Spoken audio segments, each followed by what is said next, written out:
नमस्कार दोस्तों, आपका स्वागत है केटून्स हिंदी में, जहां आपको मिलेगी ढेर सारी कहानियां। और ऐसे ही कहानियां देखने के लिए केटून्स हिंदी को सब्सक्राइब जरूर करना और बेल आइकन भी दबा देना, ताकि आपको हर नए वीडियो की नोटिफिकेशन मिलती रहे। तो शुरू करते हैं आज की कहानी। Sharing is caring. दोनों भाई नाश्ते की टेबल पर बैठे थे। प्रियंका, मेरा नाश्ता कहाँ है? भाभी, मुझे भी ऑफिस के लिए लेट हो रहा है। इस पर प्रियंका किचन में से दोनों के नाश्ते की प्लेट्स लेकर बाहर आती है। लो भाई, आप दोनों का नाश्ता। किसी को भी 1 मिनट का सब्र नहीं है। ये प्रियंका का ससुराल है, जहाँ कोई औरत ना होने की वजह से शादी वाले दिन से ही घर के साथ दोनों भाइयों की जिम्मेदारियां प्रियंका संभाल लेती है। दोनों भाई शांति से नाश्ता कर रहे होते हैं कि अंकुश अपने भाई की प्लेट से पराठे का एक टुकड़ा उठा लेता है। आपको पता है ना, मैं खाना शेयर नहीं करता, फिर भी मेरी प्लेट में से खाना जरूरी है क्या? अरे हद हो गई है, मुझे नहीं खाना अब। अंकुर गुस्से में नाश्ता छोड़कर टेबल से उठ खड़ा होता है। अरे ये कैसा बिहेवियर है अंकुर? एक टुकड़ा ही तो है। एक हो या आधा, मुझे भूख लगी है तो ये सिर्फ मेरा ही है। उसे भी किसी के साथ शेयर करने बैठा तो भूखा नहीं रह जाऊंगा। अरे बाबा ठीक है, अब इस पर भी लड़ाई।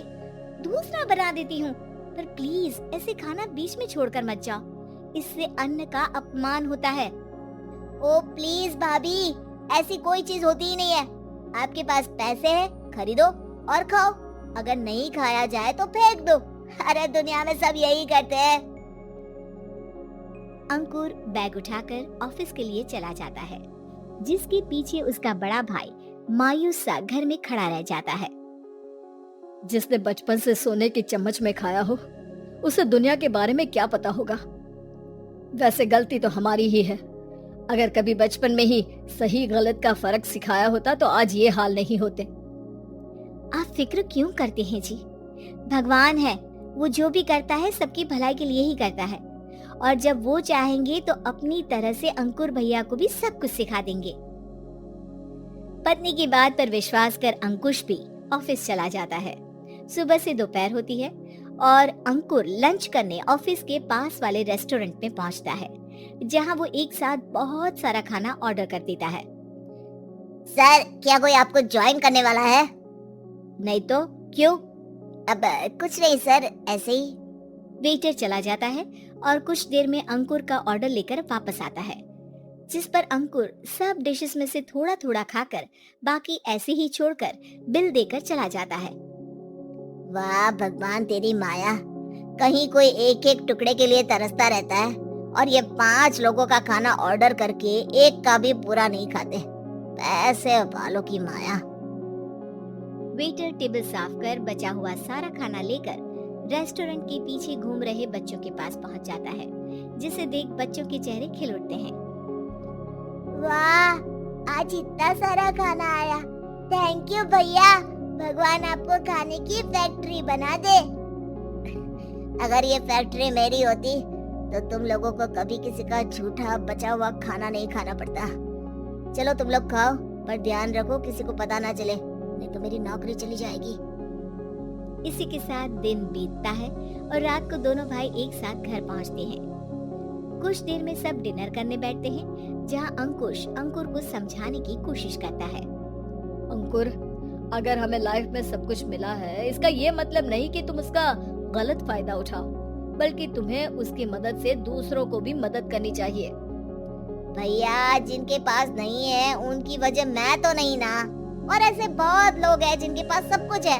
इसलिए अगर मैं एक इंसान कुछ नहीं करूंगा तो कोई फर्क नहीं पड़ने वाला। तुम्हारे भैया बस एक चीज समझाना चाहते हैं कि जिस चीज की हमारे पास कमी नहीं है, उसे बर्बाद करने से अच्छा है कि लोगों के साथ शेयर करें। इससे हम सिर्फ सामान नहीं, खुशियां भी बांटते हैं, और इसमें तुम्हारा ज्यादा कुछ तो जाएगा नहीं। भैया भाभी की बात सुन अंकुर कुछ बोले बिना उठकर चला जाता है। इसी तरह दिन बीतते रहते हैं, जिसमें अंकुश और प्रियंका कोशिश तो बहुत करते हैं, पर अंकुर पर किसी भी चीज का कोई असर नहीं पड़ता। एक दोपहर अंकुर सैंडविच खाते हुए सड़क के किनारे चल रहा होता है, तभी उसकी नजर आइसक्रीम वाले पर पड़ती है और वो सैंडविच सड़क किनारे फेंक आइसक्रीम खरीदने पहुंच जाता है।